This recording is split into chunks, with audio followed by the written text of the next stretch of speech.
So here we are with the VF-1S with the Strike Fast Pack package. So the 1S is the last of the 4 variants of the VF-1 series, I guess, according to some website. I know there's a VF-1A, VF-1J. I don't know what the third one is, but then the last one is the S. And then there's just some sort of add-on packs you can have here. So if you're unfamiliar with Macross or Robotech, you have these humans piloting what look like F-14s in space, but they can turn into battle robots, and in between, like a walking airplane kind of thing. So that's what the deal is with that. Alright, so let's just go over the box in case there's anything important here, but this is some sort of reissue probably. 1984 is when this one came out. It's got the Lin Min Mei, and so it came with this model kit of Lin Min Mei, but it's totally out of scale. Like, this looks like maybe it'd be 1/35th scale.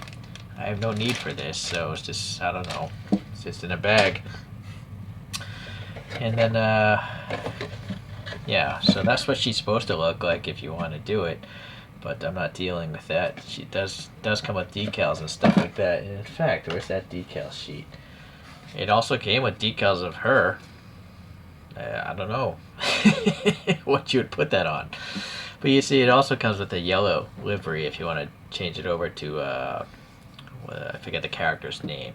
Roy Fokker, I think was the guy's name. And various eyes you could put on the plastic model kit. Alright, so that's what's happening there. This thing is supposed to be orange painted. I kind of wish it just came with an orange decal there, but I ended up putting the jewel bead on instead. You could also pose it in flight mode, but I chose to do the landing gear mode. So if you're a little curious as far as the wingspan of this thing, I would say it's around 10 centimeters or 4 inches with the wings expanded out.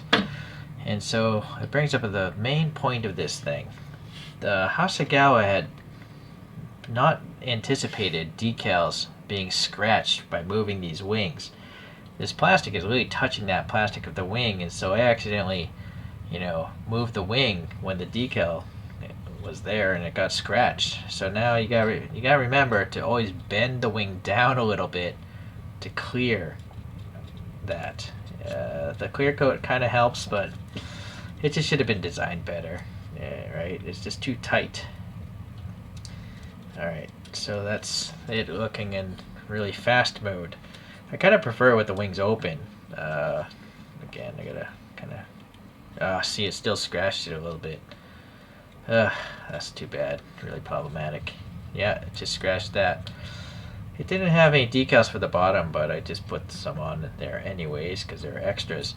And so this is basically a stock casting, but they molded a few more parts. This gray pack is where this pistol or this Gatling gun rifle is supposed to go. See, that's a normal one, and well, the head is new though. This head has like 4 guns on it. It can come out, but there's no reason to. This is not a transforming kit. So, but you could just put the gun there. But yeah, the fastpack. So on this one, I drilled out the holes. And I put some jewel beads back on the back side, and then I had some photo etched pieces to fill in the front side after drilling those out as well. So this goes here, where that on the normal plane the rifle would go, and now the rifle just goes into that. Okay. What else? I sanded down the bump that was here and put this jewel bead there. I also sanded down these bumps where you're supposed to paint them and put jewel beads there. I also sanded down those. So I got 5 jewel beads on, no 6, because instead of orange paint I decided to just put an orange jewel bead there. I did drill out these holes here. Yeah, this is just all hand painted, gunmetal and black here. The decals were applied right onto the white plastic, and then I had to use Tamiya's Mark Fit extra strong many times, especially here and on this, like 20 times, at least 10 if not 20 times to get it soft. There are vents here and it kind of sank in. This one is also even a decal. Again, I had to use the decal softener to make it lay into this. This is actually a dome. You might not be able to tell, but yeah, there. It's actually domed. It's not a flat surface. This, I popped in some jewel beads. These are supposed to be where the hands come out when this thing transforms. So they're just flat panels that looked really lame. I guess you're supposed to just paint them black. But I decided to skip this thing as far as ever becoming a robot, which it can't. So I 3D printed my own little extra thrusters and have some red paint behind them. Alright, so I should probably go add some jewel beads to this later. I'll do it later. Some gunmetal paint in these and some paint wash as well. The outside's aluminum here. These can actually come off, but there's no reason to. And then this was just a flat panel. I assume you're supposed to paint black, but I had some extra photo etch parts from something else, and I just cut it to fit in here and just give it a nice panel detail. That's just a paint wash over the molding itself. Oh, I'm supposed to paint wash that too. There's a lot of stuff I forgot. There's no decals for the interior, so this is just a hodgepodge mix of random decals from old model kits. This little black stripe here is one piece. You gotta be careful, but clearly you can see it is possible to get it to lay on properly. Just gotta take your time. These vents here, I had to paint obviously the inside a little bit, but you can see a lot of white plastic in there. This one's nice that it had this kind of vent detail, whereas the VF-1A doesn't. So this is nice to have. A paint wash could help it out, but it will seep under and probably stain the white plastic, so that's why I skipped it. It did actually come with the parts to make this a VF-1A, I think, but why would I buy this kit to not make it? So I did all the strike parts. You'll notice these are asymmetric, and in fact, it actually came with this piece if you want to have this symmetric thrusters, but I prefer the asymmetry of it. Yeah. Okay, that's not even glued down. It's just a firm friction fit. I did clear coat over. I hand painted the window, and then I clear coated over this decal of the name. What else? So yeah, after the decals were applied, I shot it with Vallejo clear coat. But that clear coat, the matte finish from Vallejo, isn't very matte. So after that, I rattle canned it with matte clear coat, and now it's very dull. Obviously, I didn't do this wasn't on there when I did that paint process. Okay, so yeah, just a lot of time.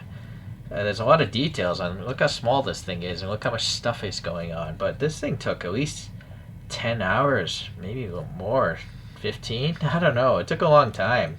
All the decals and paint and stuff, so it takes a lot of effort.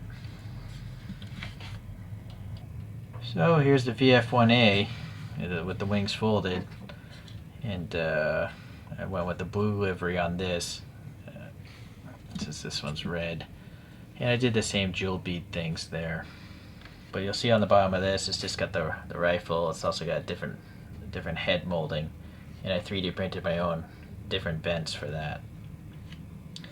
The other space deformed thing I have is the Space Shuttle by Hasegawa as well. I chose the Columbia livery here. So most of the egg planes literally look like eggs with wings attached, but I like these because they don't look like eggs. They're just totally deformed space planes. So, alright, well, they're all small. You can collect them quite easily.